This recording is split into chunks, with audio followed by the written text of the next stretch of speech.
Okay, again, good morning. I am Berkenda, the Orange Chamber of Commerce's Vice Chair of Events, and I'm excited to welcome you to the May installment of Eggs and Issues. Before we get started, there are a couple of housekeeping reminders. If you're here with us on Zoom, please be sure that your audio is muted and your video is off. This is an open format and questions are encouraged. If you have questions for our guest speaker, please use the chat function in your Zoom toolbar or the video comment section for those of you on Facebook. We have moderators on both platforms and we'll do our best to answer your questions. Well, it is my pleasure to introduce this morning's guest speaker. Today we have with us Orange City Fire Department's Chief deMetropolis. Chief deMetropolis was originally hired by the Orange City Fire Department in 1995 as a firefighter and was assigned as a firefighter paramedic while still only halfway through his probationary period. He was promoted to fire captain in 2008 and battalion chief in 2015. A member of the department's urban search and rescue team in 2005, Chief deMetropolis deployed for 20 days as part of the FEMA response to Hurricane Katrina. Chief deMetropolis was awarded the Medal of Valor in 2003 for rescuing a person out of a burning car. In 2005, he was named Firefighter of the Year for his contributions to the department. Chief deMetropolis was born and raised in the city of Long Beach, where he still resides with his wife, Janice, of 25 years, and 3 daughters, Madison, Morgan, and Reagan. Thank you so much, Chief, for joining us this morning. I know that your team, I've heard averages, 16 to 17,000 calls per year, so I know you're busy. How are you? Doing great. Thank you very much for having me today. It's a pleasure to join you guys and be a part of this today, and looking forward to being able to give you guys some information, some updates on what's going on with the Orange City Fire Department. And like you said, the last, annually we do run, 16, 17,000 calls, but, the last year has been fairly chaotic. So we're kind of looking forward to a little bit more relaxed time this year. So. One can only hope. For sure. So I would love to hear a little bit first, just kind of about you. If you could tell us, I mean, I kind of did a few very high level highlights of your career. Tell us how you came to be in your role as fire chief. I know you've been fire chief since fall 2020. So this is still a somewhat newer role, or I guess midway through a role. Yeah, no, I was fortunate enough to be selected in September when the Fire Chief 𝗙𝗶𝗿𝗲 left the Orange Fire Department, retired. And, I wasn't planning on maybe stepping into this role right away, but the times kind of had different plans for me. And I'm fortunate enough to be able to be a part of this and lead this fire department. It's been an honor. And, I have about 4.5 years left in my career. So I'm really looking forward to being able to continue to move this great organization forward. Not that they need me to do that, but I can just be one to kind of help guide them along the way and keep this great tradition moving forward. So, yes. That's wonderful. Well, we are so happy to have you here in the city of Orange, our wonderful city of Orange. So you have about, is it 8 fire stations under your jurisdiction? How many people is that? We're about 115. We have 36 on per day throughout the 8 fire stations. And that's, from the battalion chief who oversees a shift. We have 3 shifts, the A, B, and C shift. And on each shift, there's about 36, or actually 35 firefighters, which range from the rank of captain, engineer, and firefighter, paramedic. So on a daily basis in the city of Orange, out of the 8 fire stations, you do have 36 personnel on per day. Okay. And would you say for the county, is that like an average number of people per city, just so we have some sort of, I guess, comparison? Yes, I mean, we have 3 person engine companies. The city of Anaheim, a few other agencies have 4 person companies. It's all depending on the manning and then the coverage, that type of thing. But we seem to handle our city very well with our resources. Over time, we've had to add rescues and things like that just to keep up with the influx of calls. But for the most part, you give us a problem to manage, we come up with a solution to make it work. So very manageable. Very nice. Now with those fire stations, I believe we have a new Fire Station 1 coming. Yes. So that is going to be on, is that Chapman and Water Street? Yes. How is that coming along? Actually, it's been amazing. Actually, the process for Fire Station 1 has been probably over 10 years. And obviously with the economy and different changes, we've had to be patient with this.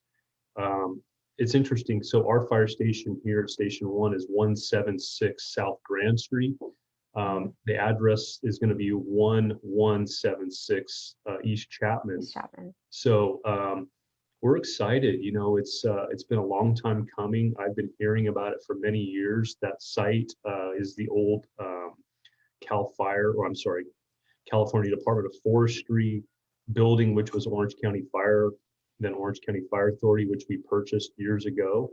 And finally, at the beginning of the year, they broke ground on it, and it's moving along, excellent. It's we're looking at the beginning, maybe middle of 2022 when we'll be in the property, and a lot of great changes. This fire station here was built in 1968, and over the years with earthquakes and different things, it's not earthquake retrofit, so we've needed to make some changes here and kind of manage the best we can with it. So it's time. This building's tired, has a lot of people coming and going, so I'm really excited about a new fire station. So what will happen to the 176? What's going to happen to that station? Will it be a place to store rigs, or how is that going to work? It's still kind of up in the air. The council has a few different ideas, obviously, to try to accommodate the parking position down here at the plaza area. I know there's different talks in what they may be doing. There's been talks of parking. There's been talks of keeping the building and leasing it and using it for different city activities. Not sure yet. I think the biggest holdup, honestly, is the building itself has some work that needs to be done in order to keep it really safe if that was the decision they decided to do. So it's kind of actually really up in the air at this point. And I think they're going to kind of see where things go once we kind of totally get through COVID. Okay, well, that'll be exciting to see as it's coming along. I know I drive, it's kind of like that thoroughfare of driving by both. I'm always over at the Chapel of Orange over on Grand. So it's like between the two, and Al's office, I'm at both stations pretty much. Oh, yeah. Almost every single week. So it's nice to see how it's coming along for sure. So I can't wait to see how that turns out. The city really did a good job. Timing was everything with this, with the economy, and obviously the price of materials. When they locked in this bid and got the work started, outstanding. I'm not going to say luck, but they did a great job securing it. The price is right, and just the people that are working on it, the construction company and the construction management company. It's been actually a really excellent project to watch, be a part of. Very nice. Yeah. Well, we can't wait to see how that turns out. Question for you is, what changes did COVID bring to the fire department and your responses? Because it had to have been really a tough start, and now I think we're kind of flattening out, but what did that bring for you guys? I'm very proud to say that I think our department, our leadership at the time, I was a battalion chief at the time when we hit COVID or started the COVID piece last year. And we kind of took a fairly reserved approach to some degree. We have an EMS manager named Brian Johnson, who's a registered nurse, but also was kind of in charge across the city, and any intel, any information that he could give us or the city was kind of the direction piece. I felt we were very, I think we did a very good job. We didn't overreact in the fire stations to what we expected of our people, but obviously on the calls, the medical calls, it was a different approach we needed to take across the board, because now we're going out on medical calls and asking people to stay home rather than transport them because of the impact of the emergency room. So typically when we respond and we come out to your house, we're there. And if you want to go to the hospital and we think you need to go to the hospital, we totally encourage it. It was an interesting way of doing business for us last year, where if the patient wasn't in any acute or immediate need of medical care, we would encourage them to stay home because that was really the safest place for them. whether they had the symptoms of COVID or not. We needed to kind of keep them isolated. And really what they would do is if you went to the emergency room, they're pretty much going to send you home and say you need to isolate for the 14 days and then not be around people until you had the symptoms that had been kind of removed. So it really greatly kind of changed our approach. Actually, the call volume for most fire agencies dropped off fairly significantly. A lot of the community really realized they don't want to be exposed to anybody more than they need to be, nor do they want to go to the hospital. So, but I would say in the last few months, we're kind of back to normal. So I would imagine, especially with the weather heating up very nicely as it has in the last couple of days. I know it was like, I stopped by the station yesterday and it was like fire. It was just so warm. And so I would imagine people are barbecuing, they're out at the pool. So there's, you've got the slip and fall, the barbecue accidents. As far as Orange is concerned, I mean, that's something that always comes to mind with, safety and, backyard safety. Do you guys, I guess, have any advice or anything people can watch as far as like keeping safe as they're starting to enjoy some of these summer activities? Yeah, I mean, we're doing our best, as the best we can with social media to try to get the word out. Obviously everybody is just itching to get out and get back to normal. I mean, I'm guilty of that myself. I'm looking forward to the normal activities and being very active. It's one of those things where I get it. People want to get out and do it. I think the biggest thing that we're really trying to encourage people is just that respect for other people out in the community, because not everybody is comfortable with what's going on and how quickly things are moving. And that's really, I mean, you see it on the news daily where people, on airplanes and freeways and different things, are just the patience level for people across the board is really kind of unsettling. And just trying to show that respect piece, and then let alone that will kind of bridge into all the great activities that we can do as adults and children. So so I mean, really our platform really with the city and police is just the social media piece that we can kind of hit the community with as best as possible. So that's good. So I know I have your social media. So for anyone on Instagram, that's at Orange City Fire, and also Facebook is at Orange City Fire. So if you guys aren't following the department, those are great resources for everyone to follow. And Connie, if you wouldn't mind typing that in the chat on both platforms, that'd be great. So everybody has access to those. So what is your biggest challenge your department is currently facing?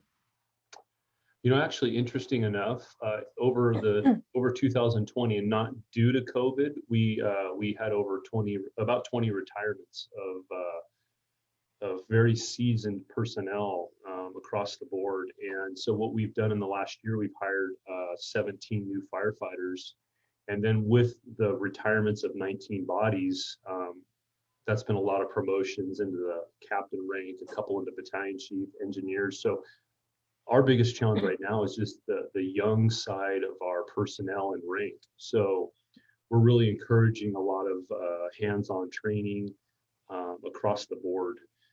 We do a daily bulletin where we kind of have our daily activities laid out and what's required and expected. And now across the board, it's company training, which was typically generated by the company itself, but now we're giving them specific times across the board to get out in the community and do specialized training, just because we have so many new bodies in new positions. So it's kind of a rebirth to some degree, but also an exciting time because we have great people across the board in all these ranks that do a great job. So that's kind of our challenge to some degree, let alone fire season coming. That's going to throw a different challenge to the whole piece too. So that brings me to a good question. So fire season is, eminently coming. It's kind of, it's one of those times like, okay, it's getting warm, fires are coming. How, I know that you guys have a program. I think your office had sent me over your Ready, Set, Go. I have the brochure here, and it was very helpful. I actually am going to pass this along to my family that lives, near brush areas. Tell me about that and your wildfire action plan and how people can be prepared and how businesses can be prepared. Sorry, that was like a lot of questions. No, that's perfectly fine.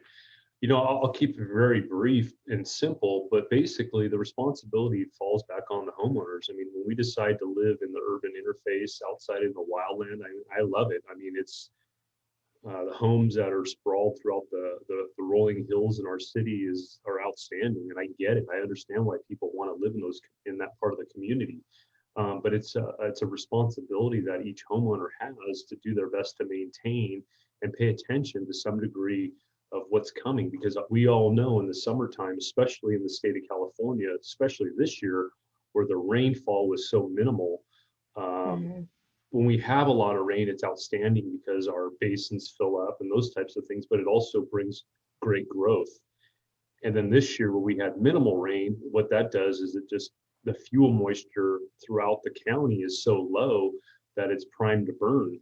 And I'm already, I get a lot of notifications just across our region, which is the lower half of the state, and there's fires that are starting. It's small fires, but multiple a day. So the Ready, Set, Go program is basically just a good reminder for people to really think about the things that they need to prepare, getting ready with just ideas on how they can protect their property, let alone all the things in their house that they need that's important. The set side of it is just, what can you do in your home to prepare if a fire is imminent, and how can you do your best to protect it? And then the go piece is just being reasonable at a time when the incident or fires occur, that you actually do get out and not cause issues among the community with the traffic, let alone the resources trying to get into the area to help with that. So on the east side of the city, just since the Canyon 2 fire, there's an evacuation plan that PD and emergency management have worked through to come up with and really kind of help direct the citizens, let alone the PD and Orange Fire, let alone with the city social media piece. It's going to be that much easier for everybody to understand where the fire is at and how to best mitigate and get out. With the evacuation plans, we can strategically notify the neighborhoods that are going to be impacted. And I guess what we need to understand on that too is the fact that every fire is different. So it could start in one area and push towards a certain neighborhood, where another fire could come into the city and push to a totally different part of the town. So we're trying to be as proactive as we can with PD and the city social media to really keep people informed. So is that plan? So I have, again, so many great tools from your office. So would people get signed up for that? Is that on the Alert OC? Is that how they would find out about the evacuation plan, or how do they find out about that part of it? The evacuation plan, obviously the Alert OC is just a good community-based piece that helps keep people in the loop when different things go on. Obviously earthquakes, landslides, pandemic, all those different pieces. That Alert OC is somewhat separate, let alone. But the social media piece for our evacuation is really through the city, through the fire, through PD and the different offices within the city. So okay, perfect.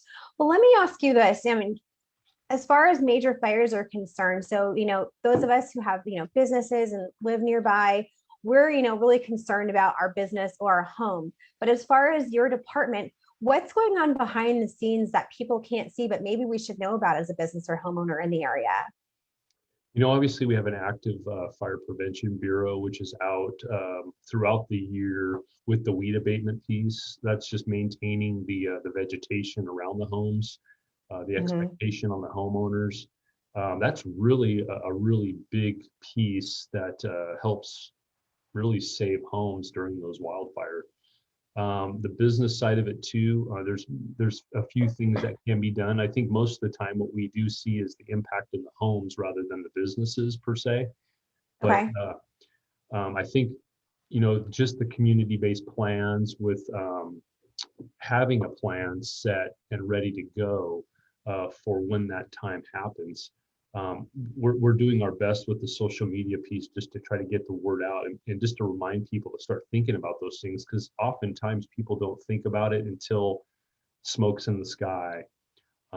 We do have problems sometimes where people do not want to leave their homes, which I understand, but Right. that's a totally different impact that puts on the fire department and the police agencies that are out there trying to mitigate and get people in a safe place. So I think really what the responsibility needs to fall on is the homeowner themselves, just to really be proactive, not during the fire season, but prior to that, and have a plan.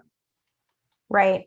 And I think that's really important. Like as I mentioned, I grew up, near a hill in Santa Clarita, in a land far, far away called Santa Clarita as a Oh, child. But, I think once you grow up living near someplace where there's fires every single year, you never forget that. Because even now, kind of being mid-city, I always have like a box. It's ready. I have clothes ready to put on for a fire. I know when fires start, even though I'm mid-city, I'm like, my car is like in the right place. And no, that's like you never forget like how that is. It's kind of like ingrained in you as it's coming to really do those things. And so like for those of you guys watching, I cannot stress enough, if you were in those areas, like definitely take advantage of the tools that the department has set forth so you guys can be prepared for those moments and not make it an emergency more than it is. I think too, we're very fortunate where we live. There's so many resources that are available to us, more than probably most parts of this country, with helicopters and air tankers and resources. We're very fortunate. The biggest factor for us, unfortunately, is the wind. And when that Santa Ana wind blows, typically down in Southern California, it's out of our hands. Right. There's only so much we can do. There's only so much aircraft could fly in those times. And so really what it boils down to is it boils back down to the residents to help make good decisions and have a plan. So Right. Well, I know that you guys work with, is it the Office of Emergency Services with the governor? And I think your department received, I think they told me it was a Type 3 brush engine. I don't know what that looks like or what that is. So maybe tell us about that and how you guys are working with the state to make sure we're supporting each other and across the board, everyone's on the same page. sure. Fortunately, a number of years ago, we got into the business, well, the wildland fire business we've always been in. The fire engines you see in the city on a normal basis is called a Type 1 fire engine. And Okay. I'm not going to get into the typing, but basically what it is it has water, it has hose, it has a number of things that it can do. So those are Type 1 fire engines. Those fire engines still go out of the city on wildland fires too. That's just the way it is. We got into the business, the Type 3, which is basically a fire engine, but it's four-wheel drive. It has not as much hose, not as much water, and that's more tactically developed and built solely so it can get into remote areas. We got into that business a number of years ago, and we've been nonstop with it. What the city did in our leadership here in the city of Orange over the years saw that there was that need and applied to the state to get resources that we can actually man, that we take care of in our fire station. So basically what we've done to be fiscally sound is the state offers these resources. So we applied for it, and we get basically brand new fire apparatus that we keep in our fire stations. And then when the state requests those, we send those out prior to our fire engines that the city purchased. So what we're doing is what that's done is it's given us free apparatus. So we got a Type 1, which is the one that you would normally see in the city. These things are bright green. The color is pretty nasty, but they're very visible. You can see them. You would understand if you do see these bright fluorescent yellowish green fire apparatus, that's an OES, Office of Emergency Services apparatus. So we have 3 in our city right now: a Type 1, a Type 3, and a Type 6 is basically a pickup truck, like a crew cab pickup truck with a pump and water. And that's even more specialized in certain areas where the bigger apparatus can't get to. But the best thing about this is that we have the manning, we provide the manning. We're not taking our frontline apparatus out of the city and damaging them. We can take these out, beat them up, go to work, be out for months, and come back, and we can use those resources throughout the city if we had a big fire or if we needed those to fit in our apparatus fleet. So basically what we're a part of, which every agency in Southern California, actually throughout the state, is the Master Mutual Aid Plan. it's basically a big fire breaks up north, we're available to respond. And Okay. last year was a big year for us. We responded to 27 major fires in the state. Oh, wow. Years prior, it was like about a 2 million acres that burned years prior. That was a huge year for the fire service on hitting those landmarks. And then last year, the state burned over 4 million acres. So it's, in my career, it just seems like it just gets, I'm not gonna, it just basically gets worse and worse each year. We're burning up more land. I feel that way as a community member. I feel like every year fire season seems to get bigger. I don't know how or why that is, but well, you know, it's very interesting because the politics behind all this stuff, the forest management, I mean, we've heard that politically talked about, but you know, I think across the board, we're all trying to be fiscally responsible on how we manage things, but there's certain things that just, you have to pour a lot of money into really, you know, mitigate these fire problems and these fire okay. hazards. But there's millions of acres in the state that can burn, and fire finds its way. You know, I think Right.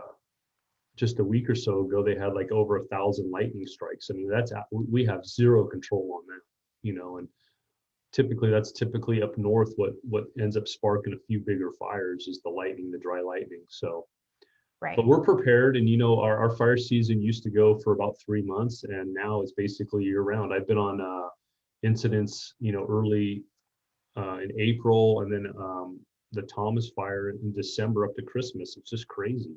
So just more to come on that. And, you know, our people are all trained.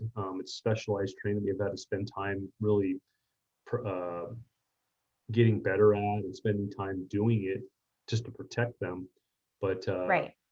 we have all of our members enjoy getting out, and the commitment, you know, most of the time the commitment is either 14 or 21 days before we'll relieve them. So they're up working hard, and then, you know, they're Right. backfilling here at the fire station for the people that are out. So it's a big juggle. I can only imagine. So yeah, good luck as you guys head into that time period officially. I would like to take a second. I do see some comments coming through from Facebook. And so I wanted to take a second to recognize those. So we have Mayor Murphy is on Facebook, and he says, outstanding department led by an outstanding chief. Bill Masters, Orange Fire is the best. Great response time. Medics show kindness on calls. And from Rick Olson, not only are the men and women of the OFD great professionals, they are solid men and women of integrity as well. Our community benefits from that amazing combo. So kudos to you guys. Thank you. And thank you guys, Rick, Bill, and Mayor Murphy for joining us today. Yeah, I appreciate those comments. Obviously, we love hearing all the good that we get to do in the community. And, you know, we're fortunate enough. Our people really love the job they get to do. They love the community, and it makes it fun for me to be in this position and support that, because the mission's the same across the board, and we get to do that on a daily basis. Right. That's awesome. Well, that being said, I would love for you to share a story or an event that really touched your heart over the past year, if there is one. And if not, you can stretch further back. You know, I guess, I mean, it's not a specific story across the board, but I think it's more along the lines of just our people stepping up over COVID, just because the community across the board was so hesitant and unaware of what the outcome was going to be of this, and the fear. And our men and women came to work on a daily basis without falter. They showed up, did their job. You know, for over 8-10 months, there was no vaccine at that point. So basically what we're doing is doing our best to be as protected as possible, putting on the full suits and the masks, and assessing anybody that called 911. That's kind of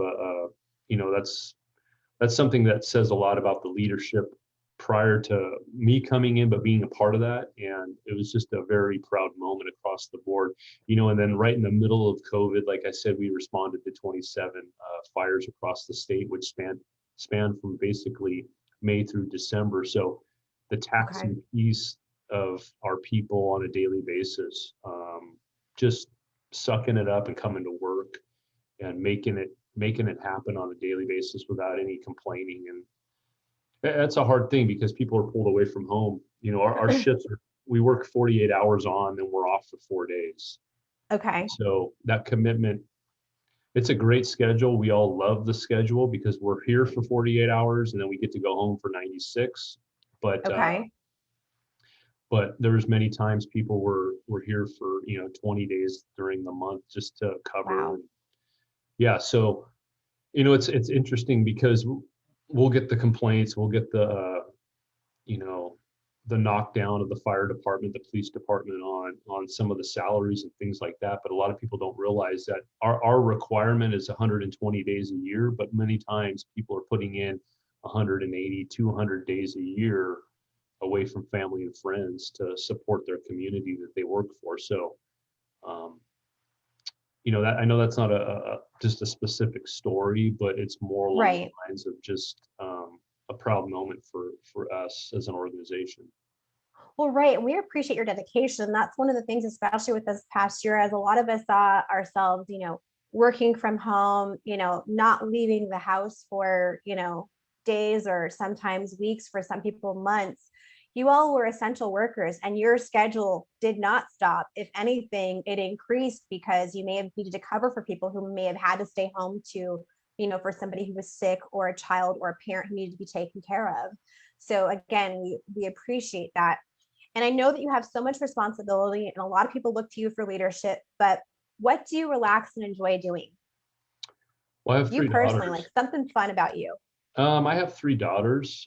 So my house at times is, emotional, and I grew up with brothers, so it's been goodness. It's been a pleasure and just the best thing ever having daughters. Nothing can replace that. So what I like to do, I golf, I surf, I live in Long Beach, born and raised. Both my wife and my side of the family are all there. I have 2 brothers that are in the fire service. One works for Long Beach Fire, one's for LA County Fire. But I like to, when I have time, I like to get out and golf and surf and fish and do different things. And we do some traveling and some camping and things like that. I mean, my days seem filled every day I'm off. And that was probably the biggest challenge for me, going from a shift work schedule into a 40-hour work week. Was I'm so used to having time off during the week to mow my lawn and take care of all the things around my house that need to be done. I'm pretty active construction wise and things like that. So I keep very busy. And fortunately enough, in the living where we live, we get to do a lot of those things throughout the year. So exactly. Yeah. Awesome. If you don't mind, what are the age ranges of your girls? My oldest is 22, my middle daughter's 20, and my youngest is 18. So just under 2 years. But, very nice. Well, those are great. That's a nice space out between all of them, but those are great, age ranges. And of course, I'm sure right now they're super fun to hang out with. They are. I mean, obviously they're adults now, so it's a different, my wife and I were just talking about having the 2 of them going away to college, and they come home, they've had time on their own to do their thing, and then they come home and there's still some rules at the house. So it's just those challenges. But like I told my wife, I mean, 3 was great. I wish I had 3 more daughters, just because I really enjoy the heck out of just how sweet and wonderful they are. So that's awesome. It is. Very cool. Well, thank you for sharing that with us. Thank you. I have a question about goats. Rachel Rolnicki is on today from Chalk, and she has said, we've seen goats used for weed abatement in neighboring OC cities. Any chance the goats will come to Orange? I don't have an answer for you, but I do know what you're talking about, because Anaheim Hills, I know they've put them out there, and that's a good way to do business. That I don't know. I'd have to ask our prevention bureau. I'm sure that's come up before, and I'm not sure specifically on the reasoning, but I'm associating probably it's a cost piece, and a lot of the homes have the associations. Some of the neighborhoods have associations. I think it would be more pushback on the association if they'd like to do that. So, but that is a good question, because you're right. They let those things free, and those things eat it all the way down to little nubs on the ground, and it really helps minimize that. But I can also tell you that request throughout the state is everywhere. So I don't even know what the capacity is to even get goats at this point, because that's been something used, which is outstanding. So yeah, I would have to say I would have to refer to our prevention bureau, but I think as the city is totally open to it. I think it's more along the lines of what the associations want to decide to do or pay for. So okay, well, thank you so much for that. Yeah. We would love some goats. Why not? Yeah. Let me ask you about this. So I have a brochure here, the Paramedic subscription program. Mm-hmm. So that's overseen by your department, correct? Yes. Can you tell us a little bit about that and why businesses or citizens might want to enroll in this? Good question. We've had this program since 1995. Okay. It was brought into play in 1995 when we added rescues or transports to our fleet of apparatus. So in the city of Orange, which is somewhat unlike most other cities, you have fire department personnel, paid fire department personnel that are doing the transports. And what we do is we offer, whether we come to your house for something very small and minor to a true heavy-duty medical emergency, when our fire department arrives with the engine company, rescue is there with them to do the transport. So you're going to get quick, immediate transportation if needed from our first due apparatus. The program itself costs $48 a year. In the past, it was attached to the water bill, so it made it fairly easy to go ahead and pay for. What we're in the process of doing now is the city's redoing the website, and we're working with them to create a little bit better or an easier link for the community to go out and actually subscribe. The great thing about it is if you have a party at your house and you have the subscription program, if you had 50 people at your house and for say a handful of them got sick or something where they needed fire department services, when you call 911, we come out and we do bill insurance, but anything that you would have to pay out of pocket is what's covered in that. So the program is very good, and we have people in the community that use it all the time. Okay. We have people that use it in the city as kind of like an insurance piece to some degree. Do you feel like, so I often spend a lot of time over at Chapman. Do you feel that the students, like I know there's a lot of students that have houses and they, 4 or 5 of them, sometimes more, live in a home. Do you feel like a lot of them take advantage of that, or maybe it's something they should take advantage of?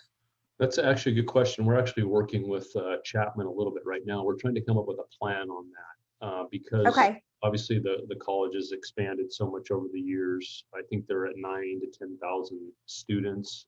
We do respond to Chapman upwards of 120 to 150 times a year when school's in session. So I think as a parent, personally, if I have 2 daughters that are in college right now and one that's going away, if that was something offered to me as a parent for $48, knowing that if they needed 911 services, that it was going to not cost me anything, I would definitely take advantage of it. Right. So, okay. It's a great program. The biggest challenge for us over time is every year our call load goes up 10% or so. So what we're trying to do is trying to manage, and it's a lot of money to hire firefighters fully benefited. So we're trying to be creative across the board, trying to be proactive to be able to support the city and maybe bring in more revenue so that we can add to our fleet and add to our personnel. So it's a great program. Like I said, it's been around since 1995, and very good thing across the board. And we're going to start really working on marketing it a bit better than it has been lately. So just to get the community more involved in it. Perfect. Well, thank you so much for telling us a little bit about that. And I definitely think that'll be a great partnership with Chapman. I spend a lot of time there as I advise one of the sororities. So I will definitely make sure that the ladies have information for that over there. Thank you. Yeah, we're going to do our best to work with them. I'm planning on hopefully trying to work with them next year to get it kind of lined out so that the information is available and we can kind of get the word out to the families. So thank you. Perfect. Well, on the sorority front, if you need anything from me, let me know. Thank you very much. So is it true that close to 90% of your calls are for medical aid, and how does that impact the fire department role? Like, do we need more paramedics, or how does that work? So right now, all of our apparatus, all of our fire engines and our truck companies have a paramedic on that. And then Okay. our rescues have two paramedics. So on every call, both of those apparatus team up to create a paramedic team. So every time you call 911, you're going to get a paramedic team of at least two paramedics. Yes, the majority of our calls, 80 to 90%, are medical. Obviously, the other small 10% is structure fires, vegetation fires, traffic accidents, anything else you can imagine. So our business is the medical side of it, and that's what we do on a daily basis. But and I apologize, I started blanking out on your question. That's totally fine. You're asking, actually, it's 90% of our, Yeah, our just calls. the Yes. question came through that basically, like, how does that balance? So if most of your calls are for medical aid, then how does that balance with like the actual fires that are happening? Yeah, no, Is there a nice balance there? yeah, we're fortunate enough. Obviously, we have 4 of the rescue transports in the city. There are days when, or actually every day, all of them are out on calls, and we have other fire engines that'll come and respond. And a lot of our people are very proactive once they get to the hospital, is to do their best to be available for that call when other things go down in the city. Fortunately, too, with our surrounding cities, the OCFA, Anaheim, we have automatic aid. So if there is a call where one of our closest apparatus is not available, that we'll get that response from that agency, and then Perfect. and mitigate it that way. So the response times are typically 3 to 5 minutes across the board for anything that's called for 911 when it comes to the first 2 fire apparatus. So okay. Well, you mentioned a lot of retirees, and so that brings me to a good question that came up here, and that is, what advice would you give to someone wanting to become a firefighter within our city? I highly encourage it across the board. I fortunately have, with my daughters, there's a handful of their friends now that are looking at becoming firefighters. So I highly encourage it. You know, the city of Orange, we require them to have a driver's license, you know, a GED, and then a fire academy with EMT. So our requirements are a little bit more than maybe like the OCFA or Long Beach or LA County, LA City, where you don't have to have a fire academy coming in. But we've had people across the board in our city that have left and gone to other fire agencies, but have come back. Okay. I think across the county, we're one of the best all-around fire departments in the county, maybe even in the state, just for the way we do business on a daily basis. We're not critical on our employees, but we want to, you know, encourage them to do their best. And I think a lot of the way the leadership is handled here really keeps people around. So, you know, in the city across the board has been very fair with the way they've managed their finances and the way they support the fire department. So it's an outstanding place to work. I hate to admit it, but I left in 2001 and went to Long Beach Fire, born and raised in the city. I always wanted to work there. Got there, and the grass wasn't greener, and obviously I came back. So we've had a handful of people that have left Orange and then come back, and it kind of proves a lot about the way the city's managed, and then how the fire department leads. So that's amazing. That's great. That's great to hear, and it's just a true testament to our city and its leadership, including yourself and our mayor and council and everyone, and, you know, police chief and everyone involved. So again, thank you guys so much. I do have another comment that came through before we head into maybe a couple final questions. So comment that came through, I'm just going to read it as it is. Did a great job during COVID, had to come out to my house 3 times and were professional, helpful, and supportive every time. Ultimately transported my sister-in-law due to COVID complications, got her to the hospital just in time, and she was able to get treatment and make a full recovery. I love working with these great professionals. Thanks, Chief. Oh, thank you. That's one thing that we don't get too often is, with running 16, 17,000 calls a year, the outcomes for us, we don't hear too often about those. So it's always nice, refreshing to really hear from the community on a service that was done well. So Right. we You appreciate guys are amazing. You came out to my house once, I think, was it? Now it's been about 5 years. I was in a house that we didn't realize that something was amiss with the smoke detectors and had smoke coming out of our heater in the middle of the night. So you all were out at 4 a.m. So Oh, just yeah. an outstanding job. It's like one of those things you're out in the street at 4 a.m. and you're like, you all descended upon the house. So Well, it was amazing. it's the fire department, police are used for everything you can think of. I mean, any little thing you can think of, we've gone out on, and that's part of it. Sometimes the community is not totally aware of maybe what the resources needed for or used for, but we try to do our best just to educate them if it's something that really shouldn't be called. 911 shouldn't be called for, but Right. we're always going to respond. We're always going to show up and mitigate the issue or the problem, and then move on. There's more to come. Right. We appreciate it. Thank you. So one last question, I think, let's see, what time is it? Yeah, maybe one or two. Let's see. So what can the citizens and businesses of Orange do to support you guys? What can we do for you?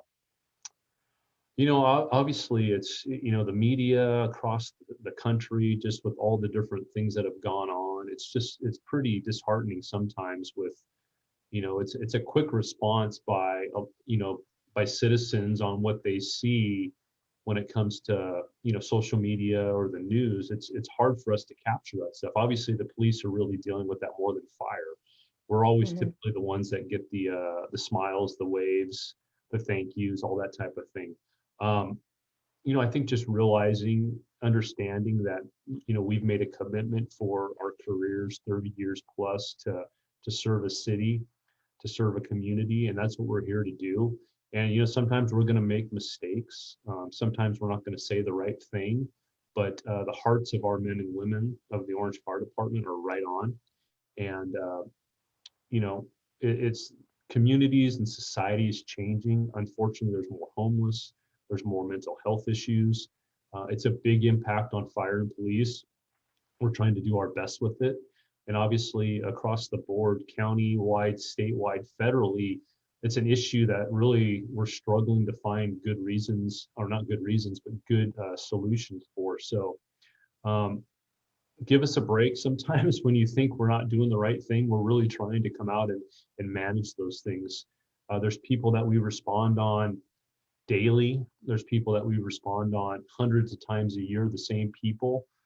So there's times when our maybe our approach isn't as professional as we'd like to portray, but we're people, we're humans. We're here to do the best work we can, support the city, and continue moving forward. So just give us the support, give PD the support. They're really, struggling with a lot of different things thrown at them, and we're doing our best to support them as much as possible. But obviously with the cameras and the cell phones, it's really, sometimes things are portrayed a lot differently. Yes, they are. So, well, thank you so much for sharing that with us. And are there any final words? We're about 4 minutes out, and I have quite a few announcements today. We have a lot of things going on now that things are kind of loosening up a tiny bit, but anything else you'd like to share with the business community before we kind of close? No, I just want to thank you for having me on. I'm happy to do it whenever. Very open for the community out there. If you have questions, you can go direct with me, go direct with the fire department. I want people to be educated and understand how the fire department works and what we can do to support the community as best as possible. Obviously, since I've been on the fire department for over 25 years, our responsibilities have increased dramatically. Obviously, we suffered that horrific multi-patient shooting up off of Lincoln a couple months ago. Just things are changing, society's changing, and we're trying to adapt as best as possible. There's nobody else outside of police and fire that are going to respond to your calls. So we just want to continue to provide that service, and we want the feedback too. And anything that the community needs or has issues or any concerns, I'm happy to do our best to address it. So we're an open book, Great. and we're happy Thank you. to be a part of that. Thank you so much. Well, you know what? I might have a favor then, since you mentioned police. We would love to talk with the new police chief in August. So maybe sure Dan would you be can put in happy the to good do it. word for me. Of course. Thank you so much. Okay, well, we're going to do a couple closing announcements before we say our goodbyes. Thank you again, Chief deMetropolis. So we have some announcements. Okay, first of all, let's get our screen up here. Let me go back to my screen. We would love to thank our Chairman's Circle. They are part of what keeps things running here at the Chamber. So we have quite a few Chairman's Circle members. There are some new ones. If you don't see your name here, we are getting you on for the next presentation. Also like to thank our sponsor for this particular program was Chapman University. To learn more about Chapman University, visit www.chapman.edu. 1 second. So events that we have coming up. So let's start with what's happening today. So we have a couple ribbon cuttings. One of them is this afternoon. It's going to be at Cameo Apartments at 3 p.m. Arrive about 2:45 if you'd like to make sure that you're there for the ceremony. We have a second ribbon cutting on Saturday, June 5th, and that's going to be at A2D Sports, arriving at 9 or 8:45 to be there for the ceremony. We also have a lunch and learn on June 8th at noon. It's Your Guide to Amazon, presented in partnership with Cal State Fullerton Small Business Development Center. We have our business networking group on June 16th at noon. And then we have our next Eggs and Issues on June 22nd, which I believe is going to be scooched up about half an hour as we're hosting the District Attorney Todd Spitzer. And with that, I would love to just pop up for those of you who can see it really quickly is contact information. If you'd like to reach out to the Chamber, you can, of course, always reach us on social media, also on our website, and then the Orange City Fire Department. If you pop over to their link tree, which you can also get through any of their social pages, they have all of those links that I mentioned today and all the ways to contact the department listed in that longer section. So with that, love to say our final goodbyes. Thank you so much, Chief, for joining us. We greatly appreciate you. And to all, have a great day, have a great week, and we will see you next month. See you soon.